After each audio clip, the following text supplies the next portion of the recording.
Sportscast, June 3rd, 2020. If you haven't yet, please subscribe in all our channels, YouTube, Periscope, and iTunes. And if you're in iTunes, please leave a rating and a review. It will help us out tremendously. And visit us on thesportscast.net, thesportscast.net. This episode is brought to you by Insta Bible app. You can download the Insta Bible app on the iOS App Store. The NBA and the MLS are close to returning to play after weeks of negotiations. For the leagues are expected to play in Orlando with a different format. And joining us today to talk to us a little bit about the NBA and MLS, Ryan Christa. Welcome back to the Sportscast. Santiago, that's good. Whoa, Ryan. I think reception-wise, I don't know if you need to wiggle that phone a little bit, but I don't hear you. Do you hear it better now? A little bit. Hello? Yes, can you hear me? Yes, I can hear you. Okay, so Ryan, obviously NBA coming back in advance of the Board of Governors call Thursday that is reportedly expected to culminate in owners' meeting providing a plan for resuming the 2019-20 season. Details on the league's proposed regular season resolution and play-in tournament have emerged via multiple outlets. Those 22 teams will be the current 16 playoff teams plus all non-playoff teams within 6 games of their conference's 8th seed. For example, the Portland Trailblazers, New Orleans, the New Orleans Pelicans, Sacramento Kings, San Antonio Spurs, Suns, and Wizards will not be coming. What are your thoughts, Ryan, on this format that they will agree on tomorrow? Well, I think these teams are coming. The teams that are coming in that would exclude, the teams like the Hornets, Wizards, and Hornets, Bulls, Cavaliers, Suns, the teams that don't really have it. Wow, hold on, Ryan. How How about this? Let me read the format, and I'll recall you again, okay? Okay. Oh, sorry. So 20 teams will be invited to Orlando to the 2019-20 season. Target date of July 31st to resume, with a potential Game 7 of the NBA Finals falling on October 12th. So, Ryan, 22 teams are invited. Obviously, the 30 teams did not, which we were wishing for, Certain teams like the Knicks will not be coming, or the Warriors. Is this format, you like this format. Like, the only thing that what are your thoughts about that format? It's good because it gets, teams that are still in playoff contention, or the season cut short, no of their own, a chance to win that. I think, and then with the effort of local like Damon Miller, a couple weeks ago, basically didn't want to come to be any chance of making it. Now they're down their games they're going to get up there, 3.5 games back. So it's not a huge possibility to make it, but there's a good chance, that they're not, they're going to be able to make it into the playoffs. So, and also it's a chance, for NBA teams to get to look at a player like Diane Williamson. I think that's kind of something that you've heard through the media too, is that the NBA, they want ratings. They're not going to bring back these games, if people aren't going to watch, and what's going to rock, who people are going to watch it. People are still dying to watch Diane Williamson play. So you got that factor, and it just, it gives teams who had good regular seasons, who are fighting, a chance to come back. I'm going to go back to the Blazers. Let's just take this. They've been decimated by injuries all season. They're just about to get their two bring back Yusuf Nurkic and Zach Collins, who've been both out for most of the whole year. So this team is healthy. they haven't played together very much, but they're gonna have a couple weeks training camp to kind of figure things out. So I think that's a team that I think people are going to be talking a lot about. And then this next month, if they get in the playoffs, they're going to be a tough out. Each of the 22 teams. Like, the East, yeah, go ahead. I was just going to say in the East, there's obviously, the fact they're only inviting 9 teams means that, most of the East who aren't in the top 8 have, had very poor seasons and have no chance of coming back. You got the Wizards who have had a pretty poor season themselves, not, being available for most of the season, their chance, they haven't had the year that they're hoping for. But so you're not going to see a whole lot of the pull for in the Eastern Conference, but I think you could see a lot of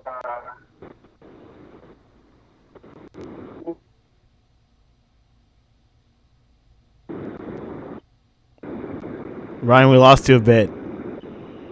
Finish your last thought.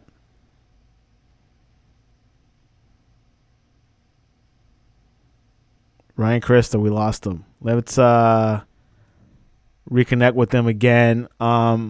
Each of the 22 teams invited will play out 8 regular season games for seeding purposes. At the end of those games, if the 9th seed is more than 4 games behind the 8th seed, the 8th seed is automatically awarded a playoff spot. If the 9th seed is within 4 games of the 8th seed, the 2 teams will play out a mini play-in tournament for the 8th seed. Single elimination for the 9th seed. Double elimination for the 8th seed. So what do you think about this whole little tournament to get that 8th seed spot?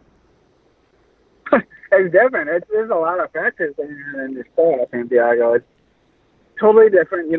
It's almost got the same amount of teams as the NHL, but a totally different format. When time comes to silent, I think, our mind's going to be very busy trying to figure out what's going on in each sport, where are they at, It's just going to be definitely a busy late summer, Usually when we, this is, kind of, towards the end of the NBA playoffs are a very quiet time now. Instead, what's usually our July and August tend to be our, months where there's really not much going on in sports other than maybe soccer and baseball. Now in July and August, we're going to get, live NBA and NHL playoffs, hopefully along with some baseball too. And then we're also have, we're talking about too MLS, but, starting their summer tournament. So it's definitely going to be a lively summer for sure. Definitely a look at. Now, the possibility that the schedule could also extend, like the NBA Finals itself, could be played until October. Yeah, this is, when we talked for the last, 9 weeks, you asked me, do I want the playoff season to continue?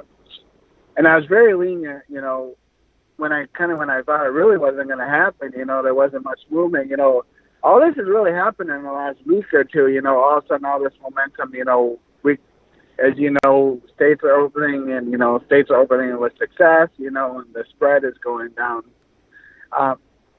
across the board, it became a possibility. But there's definitely a consequence, and that's going to be next year's season. That's going to be this, season's free agency. Everything's going to be smushed, in the month of October. I'm assuming that, we're probably looking at a 2021 season starting no earlier than Christmas.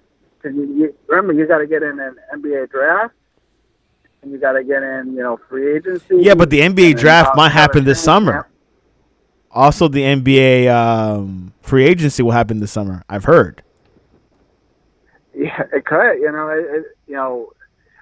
There's a lot of factors, that go along with it. I think they do that, owe it to these players that they're told that, they can go through a draft process and see where they're going to stand. There's still, hundreds of people's names still in the draft, who are waiting to go through a draft process and see how evaluators look at, where they are.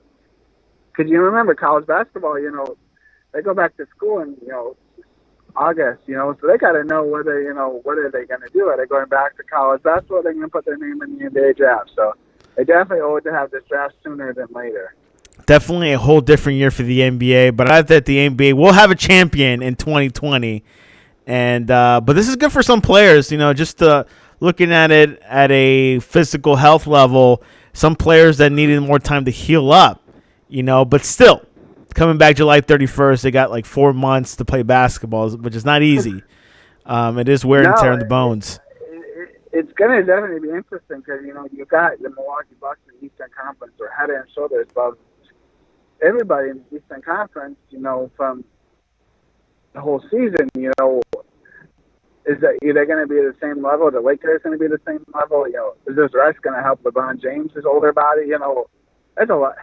It's definitely a lot of factors, and this is definitely. I don't think there'll be an asterisk to the championship. It'll just be looked at just a little bit different. We'll definitely you could definitely look at this format on the sportscast.net of the NBA. Reading it because this is news about like 2 hours it just came out. So this is it's pretty complex. It's like soccer in a way. It's a very complex format, but Silver is apparently a soccer format fan. So yeah, we're just still trying to wrap our head around how what's happening. How. We heard so many different formats, and I think this is definitely the fairest, because you're letting a lot of people in, but you're giving a great opportunity to teams that have been good. I think the format, that it got a lot of attention was this World Cup or Olympic style, league, group stage, but that necessarily wasn't fair, because they did play 65 games, There has to be some, reward for teams that played, had a good regular season up to this point. As we told you before, it'll be held in Orlando, and another tournament, another league that's going to be in Orlando. Orlando's a very popular spot. Major League Soccer has avoided a lockout after the League and Players Association came to terms on various issues today, including economic concessions for the 2020 season, specifics for a return-to-play plan that features a tournament in Orlando, and changes to the CBA, among other items. Ryan, Christa, how close was the MLS to have a lockout and maybe shutting down the season? I think very close. I think if you asked me even, a couple of days ago, they seemed pretty far away to making a deal, so... Not as complex as baseball, though. Yeah, it's but tough. Let's not touch baseball yet. It looks like the numbers weren't very close to each other. With the players didn't want to give up that much, and the owners knew that and the way the only way to play in this tournament is that they're going to give up a lot of money. So it's a way to put a product on the field. Everybody had a compromise. It's kind of I would say kind of a no-win situation because they had to get a deal done. Still probably going to lose money, and players definitely won't make as much money. But it stays the face. I think this is what leagues have got to understand, and this is what baseball has got to understand. You need to, in this tough times, you need to be out there. You got to give, perception. You can give perception that, you can get a deal done, especially with other leagues getting deals done. Especially when it comes to money, when so many people in this world are just, having some financial difficulties, you got to have a bad face, and this kind of saves it, Like I said, I don't think either side is really happy with the deal, but it was probably the best they could probably come up with. The Players Union officially approved the return-to-play plan on Wednesday morning. MLS Commissioner Don Garber met with media members later in the afternoon and discussed some specifics of the deal. They include a restart plan that starts with a tournament in Orlando at Walt Disney World. Garber did not disclose many details of the tournament since they are not all finalized. Yeah, but said it will not be longer than 35 days. Yeah. There's definitely a lot more unknown to the MLS than the NBA. Basically found out the whole procedure. MLS, they basically came up with a deal is we're gonna play and we'll figure out the details later.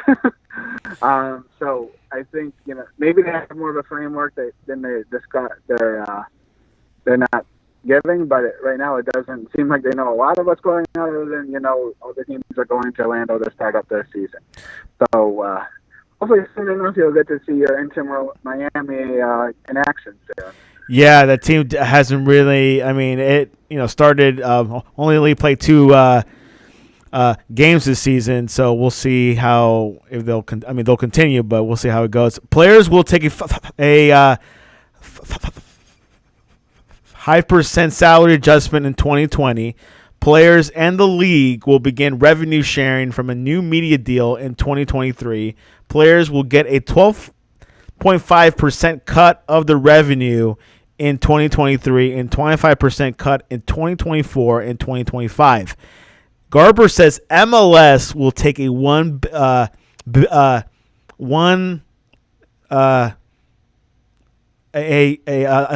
MLS take a huge hit and lost almost like one. Oh, sorry guys. Wow, what's going on? Oh, Ryan left as $1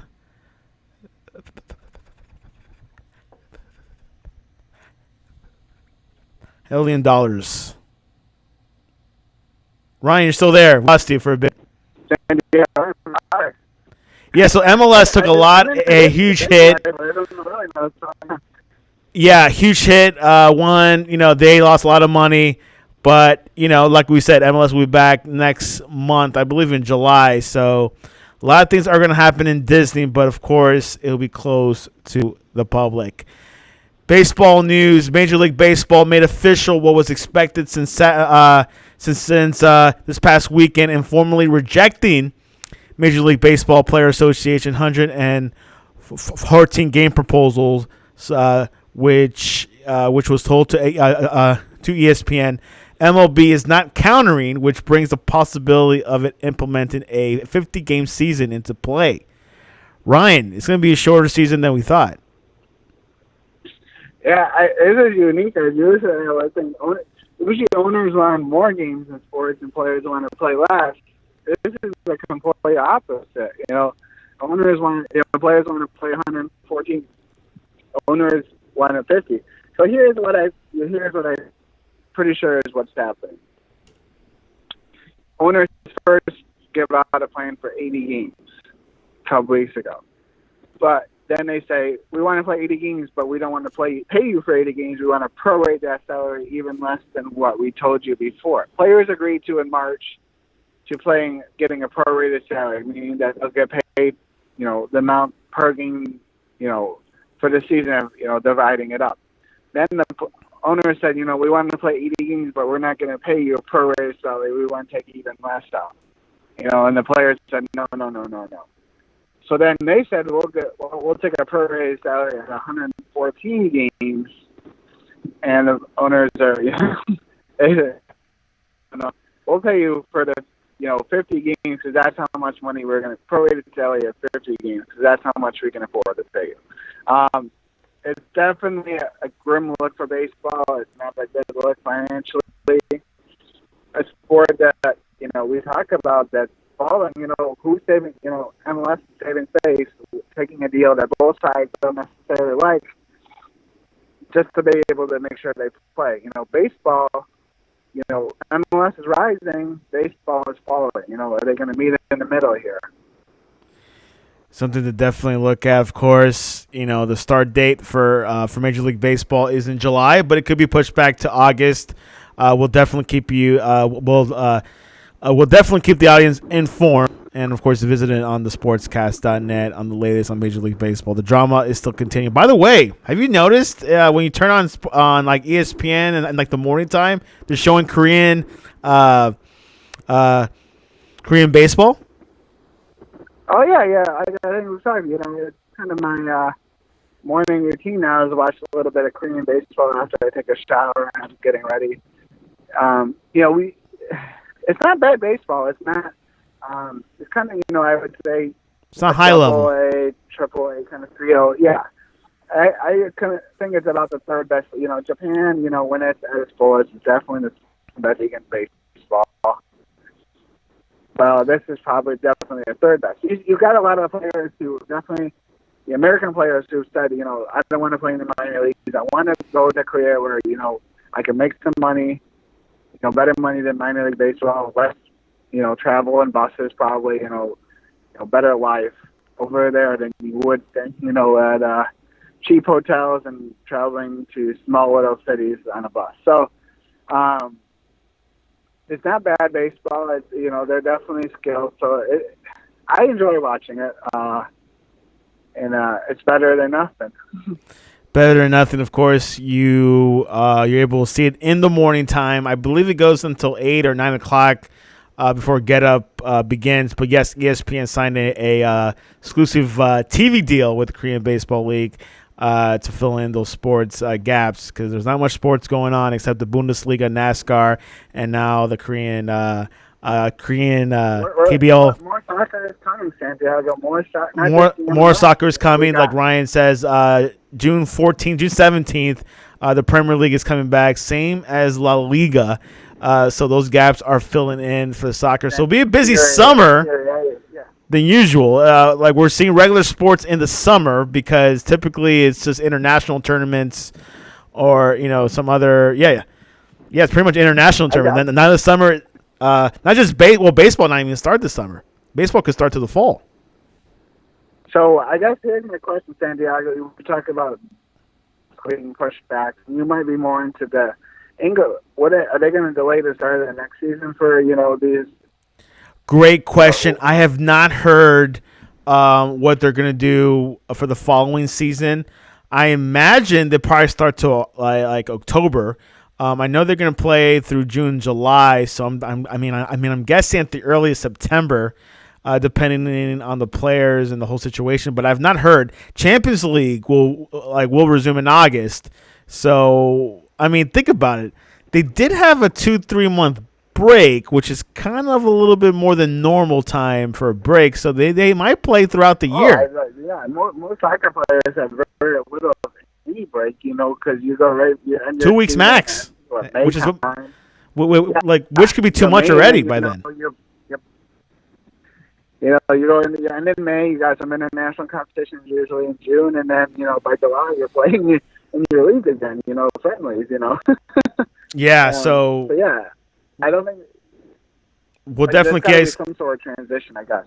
Yeah, it'd be a short transition, but these soccer players are all year long, and of course sometimes these summers, you have some big tournaments like the Euros or the World Cup. So this is not unusual for a soccer player playing, maybe having a 2-week vacation or something, but which some people say that's too much. But anyways, back to America. 3 OSU football players test positive for coronavirus.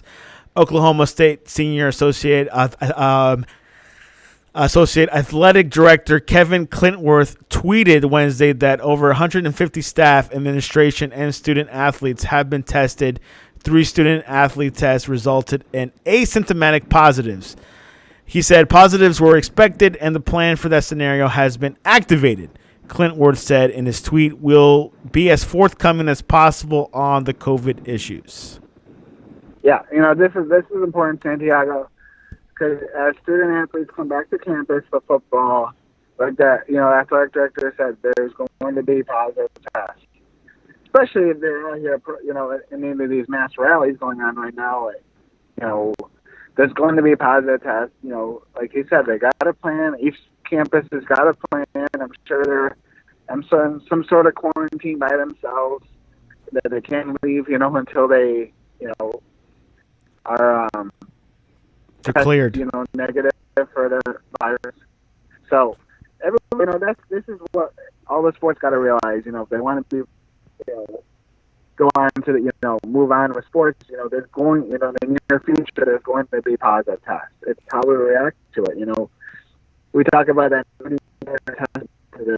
Basically got tests shut down all the sports. In the instant. We have a society have quote unquote flatten the curve. some states are further along than others. Some states are, more open than others. But, as a general public, I think we've all done well, moving on. But, we just got to understand, it's, to move on in the country, and open up our country, it's got to be risk. I don't know the risks that are average, it's a little bit of a delicate subject when you talk about student athletes because they are so amateur. You got to remember, that you got to be careful because we don't want to put them in harm's way because they're not professional. So you got to. I think we can't do. We got to be careful with that, but. I think you can be a little more aggressive in professional sports, but, as long as there's not an overwhelming outbreak, you're definitely going to see college football. I'm more 50% sure it's going to start on time. I'm 100% sure that we'll see college football, but I think, I would say 60 to 70% that we'll see college football start on time, which is definitely a plus. I think if you talked to me a month ago, I was probably telling you that conference season would start on time, and that's the only games that we'll be playing. But again, we're moving the needle in the right direction, and it's definitely a positive for society in that route. Something to definitely look at. Of course, OSU is part of the Big 12, and Big 12 and the SEC looks like are the leading conferences that are moving headway into the upcoming college football season. Of course, the Pac-12 is definitely having issues, but I know the SEC and the Big Ten are leading the way and potentially playing within their own conference. That is a rumor, but we'll see how things go. Let's move on with the show. Pittsburgh Pirates, Chris Archer, out for the season following surgery. Pittsburgh announced Wednesday that 31-year-old Archer underwent surgery to relieve symptoms of thoracic outlet syndrome. The procedure was conducted on Tuesday in St. Louis, and the Pirates said Archer will not be available this season if Major League Baseball finds a way to put together a truncated schedule. Ryan, how significant is this for the Pirates? He's an important player, but I think this is an important thing that you're going to see. I think a lot of players, as they realize it's going to be a very short season, and they may not think it's worth playing. Especially pitchers. A lot of pitchers are always up for getting these, season-ending elbow surgeries. But when you get it, they basically totally repair your elbow, and you have to miss a whole year. If you're going to miss a whole year of baseball, this is the year to do it. So I think, organizations that are being, more, pushing players, to take, get these, season-ending surgeries because this is going to be such a short season, it's going to be, and there's no even guarantee that there will be. So there's definitely a move ahead to get some of these procedures done. Chris Archer was a very good player for the Tampa Bay Rays a couple years ago. He comes to Pittsburgh in this big deal, to kind of save the Pirates, a couple years ago in playoff contention. He's kind of bombed out, and he's never really, hasn't brought that ace reputation that I think the Pirates hope for, but maybe this surgery will bring back the old Chris Archer. The Pirates were banking on a bounce-back year by Archer, who's 6-12 with a 4.92 ERA in 33 starts since he was acquired from Tampa Bay at the 2018 trade deadline for outfielder Austin Meadows and pitcher Tyler Glasnow. Archer has struggled to find any consistency with the Pirates, while Meadows became an all-star this past season, and Glasnow also blossomed. On sad news, legendary Volunteers coach and player Johnny Majors dies at 85. Johnny Majors, a towering figure in the Tennessee athletics community, has died. He was 85 years old. Ryan, what do you remember about Johnny Majors? I don't remember a lot personally about Johnny Majors, but I've heard stories. He's a great man. Kind of an old school coach, obviously, got a lot of his players, had a big impact at Tennessee, but also at Pittsburgh, coaching legendary players like Tony Dorsett years ago. Definitely been a tough week for college football, as we also lost legendary Auburn Tigers coach Pat Dye. So not a great week for. Not a great week for coaches. I mean, obviously, Johnny Majors was 85 years old. After winning the 1977 national championship as Pittsburgh head coach, Majors returned to his alma mater to coach the Volunteers, and he led the Vols to the 1985 SEC championship and back-to-back conference titles in 1989 and 1990. He finished with an overall coaching record of 185, 137, and 10. That's a pretty good record. Not a bad record, yeah. I definitely worthy for all the That's when the Volunteers were good. It's not that long ago Santiago that the Volunteers were powering. In Santiago, they are recruiting their butts off under Jeremy Pruitt. I think the Volunteers will be giving the Gators and Bulldogs that run for the money here in the next couple of years. Another person that's who has passed away, Basketball Hall of Famer Wes Unseld. Basketball Hall of Famer Wes Unseld, who played 13 seasons in the NBA, just like Michael Jordan, has died after battling pneumonia. His family announced Tuesday he was 74. Do you remember him? Again, a little before my time. I've heard a lot about him. I did some research. Definitely, similar to Artis Gilmore. Yeah, he's definitely a marksman. A scorer. Very crafty with the ball handling. Did I watch him play a lot? No, but it's funny because my 4-year-old, soon to be 4-year-old son's got an A through Z of NBA players, and the letter W player is Wes Unseld. So the name is very familiar to me. So. And it's very familiar to, longtime NBA fans, who will remember, the craftiness that Wes Unseld brought to the court every night. And speaking about Artis Gilmore, we did a special on the Sportscast this past week. Watch that video. It's actually on like the sportscast.net about the Bulls legend. Before Michael Jordan, there was Artis Gilmore. One thing about Unseld, the Baltimore Bullets selected Unseld with a number 2 pick of the 1968 NBA draft out of Louisville. He played for the same organization for the entirety of his 13 seasons in the league. The Bullets moved to Washington, D.C.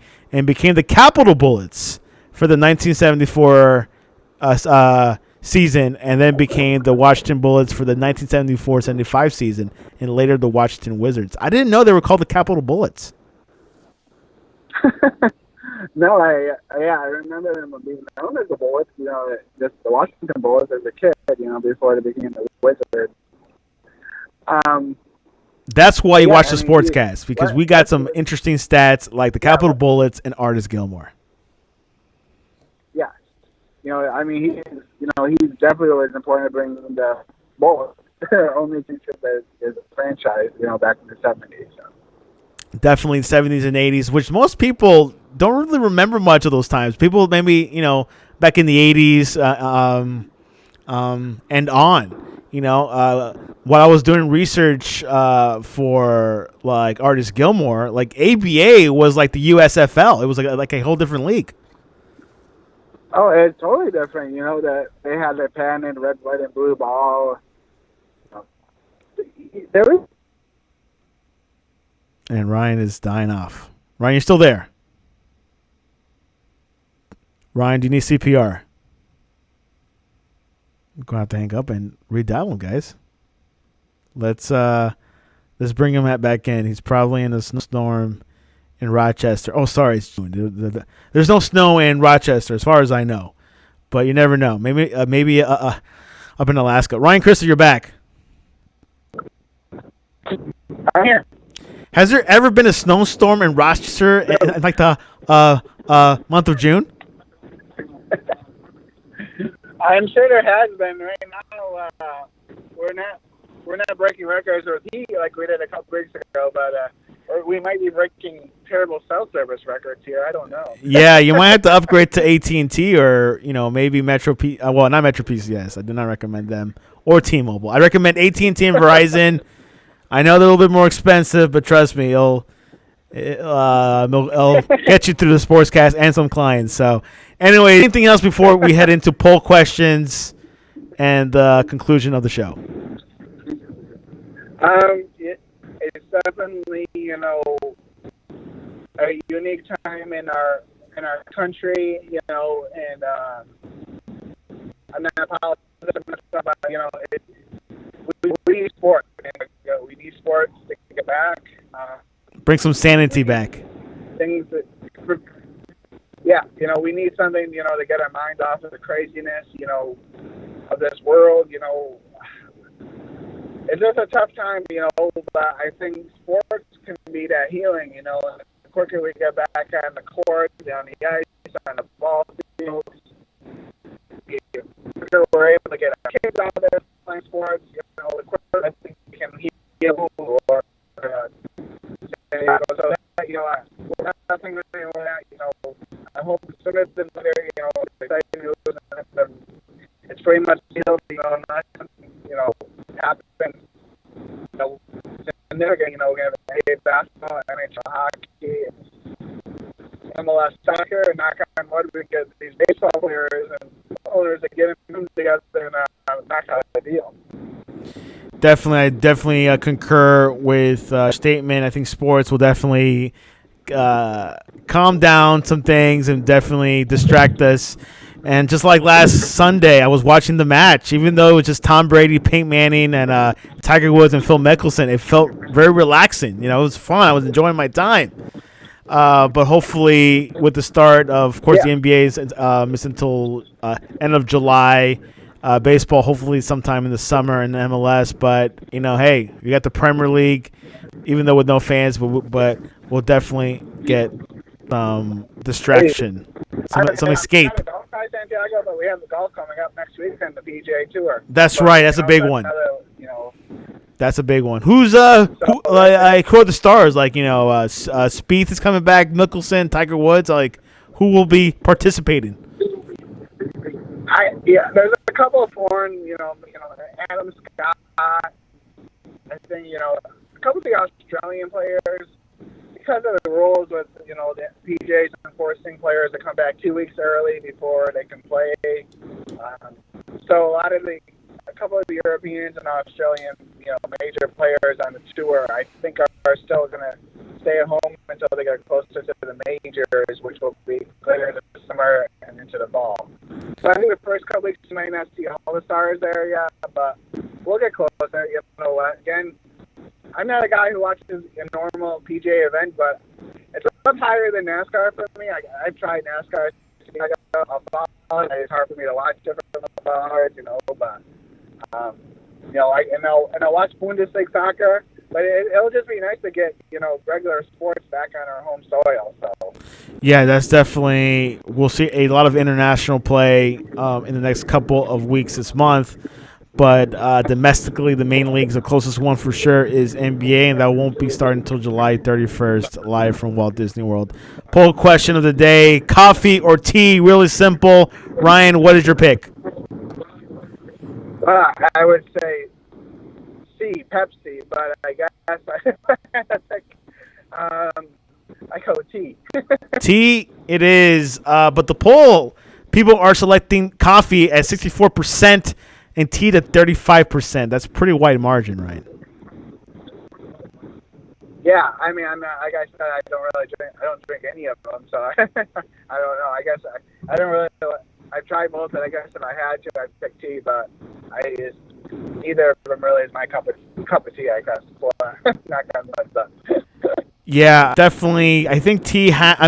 Tea has caffeine, but I always thought that coffee has more of a boost. It feels like I could get more out of coffee than tea. I mean, I guess people feel it, but I, just never been a tea fan. Maybe with like my wife is a major coffee drinker, so there's definitely a lot of coffee in their house. Ryan, what is the best way to reach you to talk to you about the Pittsburgh Riverhounds? The Patriots, that's a blast from the past, Santiago. No, that's a current team. That still exists. That dog report. Yeah, well, it used to be a rival of the Rhinos back in the day when we used to play. But Mad Dog Report 18 on Twitter. Let me know what the best cell service is, because obviously Sprint isn't doing the job, Santiago. And you can reach us at thesportscast.net, thesportscast.net, or on Twitter at thesportscast1. Check out our feature on Artis Gilmore, the former Chicago Bull player, legend, before Michael Jordan, before Scottie Pippen or Dennis Rodman. There was a man named Artis Gilmore that helped a young Bulls organization back in the day. And he played for Jordan for one season, came back to the Bulls, one of the top big guys, centermen for the Bulls. Because the reason why that I did a special story on him, because there was a question mark of like the all-time Bulls team versus like the Lakers, and this guy named Artis Gilmore showed up, and no one knew who he was. And I did my research on him, and he was very similar to Dr. J. Very similar. All right, very talented player. A lot of good work on that documentary there, Santiago. Good work, giving an unknown story to a player that many people don't know. But there you go, and we'll have more of that later on throughout the year. Some special stories, players that no one's ever heard about, former NBA or NFL players, and that's what we at the Sportscast, keeps it different. We're different from ESPN or Fox Sports. We bring in some true stories out there that no one's ever heard about, and we have some interesting combinations. We got college football and soccer; those two have never been combined, and the Sportscast is doing it. They're experimenting. They're coming together. Two great forces coming together, and that's what the Sportscast is leading on. Anyways, Brian, Christa. Yeah, last little bit here, talking about college football, or Dustin Riley's got a couple of interviews coming up here in the next week or so. Yes, we got a few big guests coming up tomorrow. Big show tomorrow night. Stay tuned. And next week, a legendary coach we're getting with, and you guys will be pretty excited. Sportscast getting big names, but let's close out this day. Great show, Ryan. All right, Santiago, thank you very much for letting me hang out. And guys, sports are coming. The world, we need it. We need Jesus and sports right now, Santiago. There you go. Good combinations. It's coming back.